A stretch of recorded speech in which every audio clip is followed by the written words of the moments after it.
My sister got me a rum cake for my 5-year sober anniversary and thought she could get away with it. The bakery box was white with a gold sticker and a ribbon that looked like a graduation tassel. Everyone clapped when she said it in front of me at the end of dinner. I smiled because I am good at smiling. The coin in my pocket had a 5 on it, heavy as a key. My sponsor squeezed my shoulder and said he was proud. I said thank you. I did not say that pride is a dizzy feeling when you used to drown for sport. The cake smelled like vanilla and something sharp hiding under sugar. I told myself it was imitation. I told myself the brain lies to people like me. The knife cut through a damp layer and left a shine. My sister leaned in and said the bakery was famous for its soak. She said soak like a joke. I took a small piece and the room went softer around the edges. People waited for me to eat first. I hate being watched while I try to stay alive. I put the fork in my mouth. The first second was butter and almond. The second was heat rising through my tongue like a match. My jaw wanted to keep going. The old part of my brain woke up and said yes. The sober part shouted no. I dropped the fork into the plate and stood so fast the chair scraped the floor. My sponsor asked if I was okay. I said I needed water. I walked to the sink like it was the only door out of a burning room.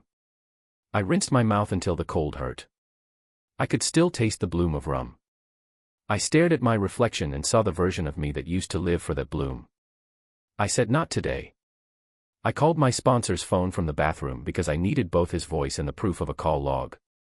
He told me to breathe and to get a ride to the 24-hour lab for a test. Document everything, he said. Protect your job, protect your chip, protect your head. I came back to the table with a napkin pressed to my mouth. My sister said it is just flavoring. The old friend beside her said some alcohol cooks off. My sponsor said he would drive me. The celebration kept going without me because tough moments do not stop candles.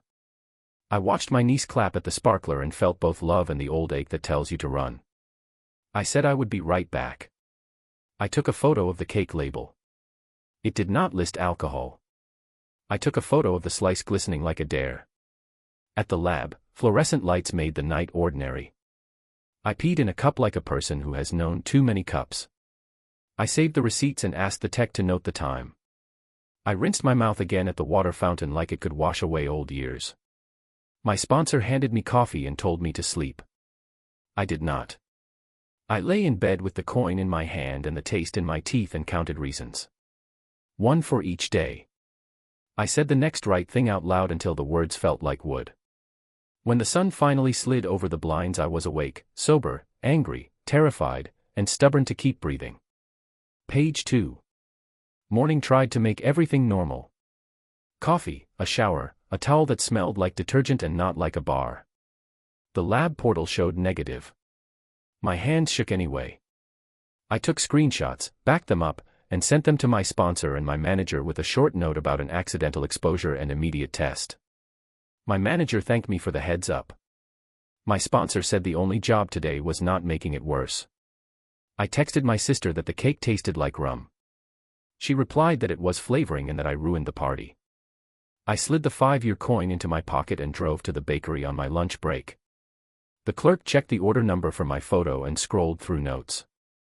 He said the base was vanilla, the soak optional, and the customer selected extra soak with dark rum. There was a line that read keep off printed label. A manager printed the order sheet and highlighted the words extra soaked. She looked sorry in a way that did not change anything.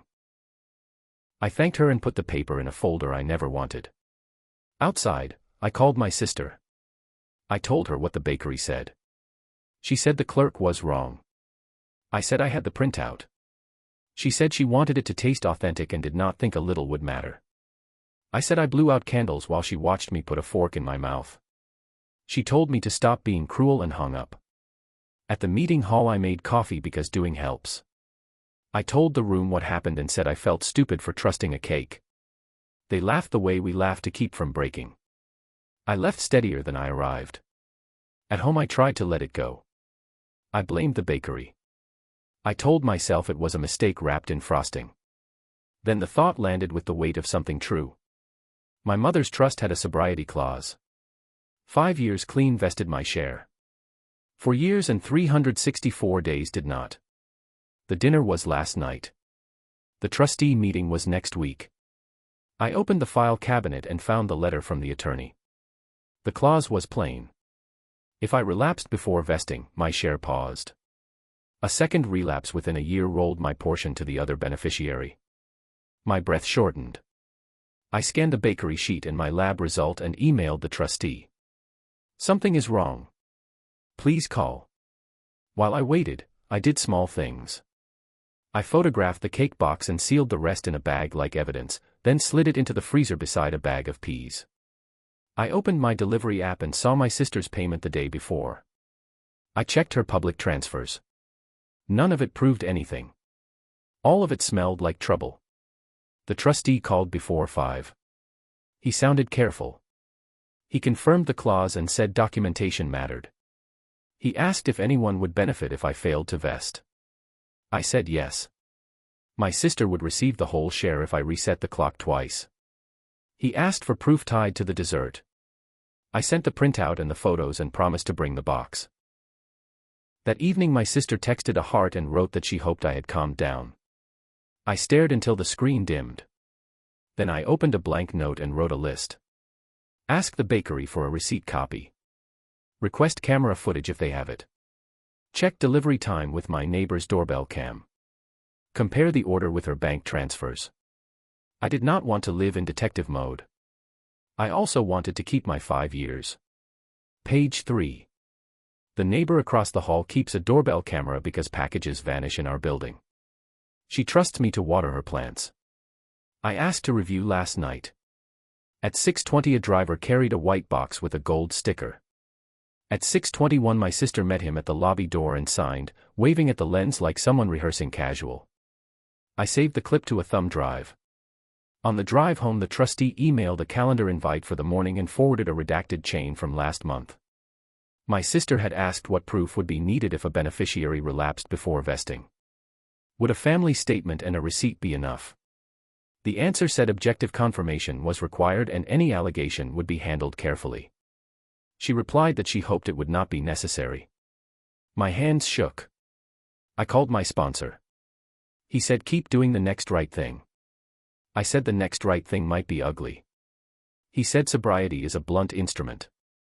At home I checked the shared family album. She had posted a photo of the bakery box with the caption made with love. A private note tied to the same time stamp showed the order page with extra soak selected. The caption said looks perfect. I backed everything up. The trustee's office sat above a bank. He thanked me for the documentation, took the cake into evidence storage, and reviewed the clause. He said a courier had delivered an envelope from my sister the day before the party. His assistant showed a photocopy. It was a notarized template letter saying she observed me eating rum cake and that I admitted to feeling the effects, with the receipt number attached and a request to delay vesting. I said I never admitted anything and tested immediately. He nodded. He said the negative result mattered and vesting would proceed unless objective proof appeared. Then he tapped the last page. There was a paragraph about our father. My sister intended to petition for sole guardianship based on my alleged instability and to consolidate control of his accounts. The rum cake would have been Exhibit A. I stepped into bright sun and decided to stop being soft. I drove to my sister's place and rang. She opened the door and smiled like customer service. I said I knew about the extra soak, the email to the records office, and the letter. She said I was being dramatic and that everyone eats rum cake. She called the clause stupid and said the money should stay with family. I felt the old ache that made me easy to use. I did not let it steer. I told her I would send a counselor list and a financial clinic and that I would not be a target. She told me to get out. I left. I drove to Dad's building and sat until my hands stopped buzzing. Call the trustee again. Ask his office to log everything. Email the bakery manager for a short statement.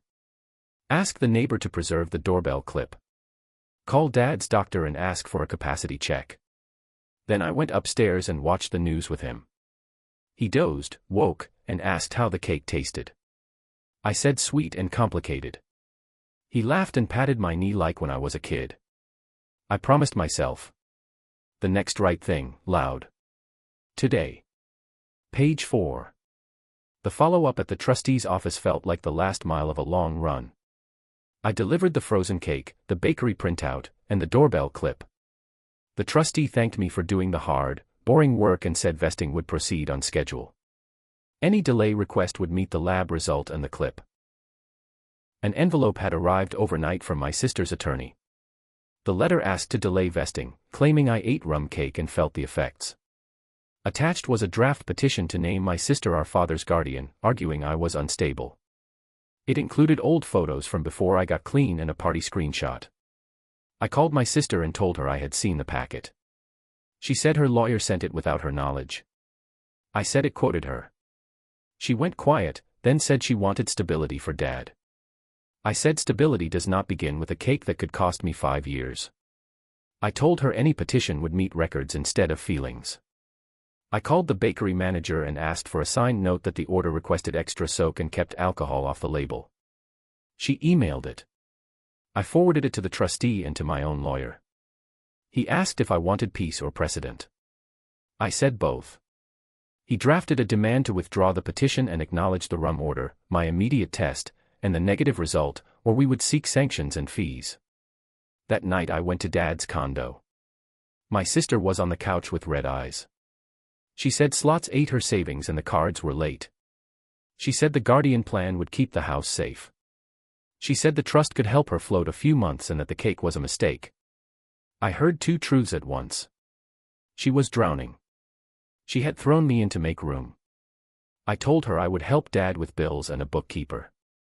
I would not give her cash. I would meet her at a counselor's office. I would not discuss the trust again. She cried.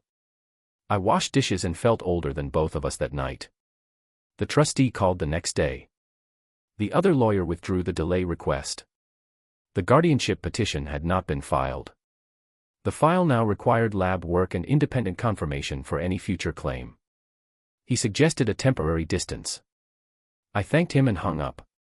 On the vesting night I went to a meeting and picked up a coin that felt heavier. I told the room that a cake tried to take my life back. I said I did not let it. After the meeting I walked home. I unlocked my door and set the new coin beside the old one.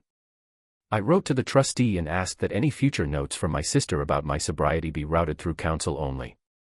I set Dad's auto-pay and booked his checkup. I blocked my sister for 30 days and offered, through counsel, to meet with a financial counselor. Then I brewed tea and stood at the window. I wanted a simple celebration. I got proof instead. It was not the gift I asked for, but it was the one I needed. I kept my 5 years. I kept my job. I kept my name. The coin on the table caught a slice of streetlight and looked like a small moon. I touched it and said a quiet thank you. Then I turned out the light, sober, angry, tired, and still stubborn to keep breathing. Tonight.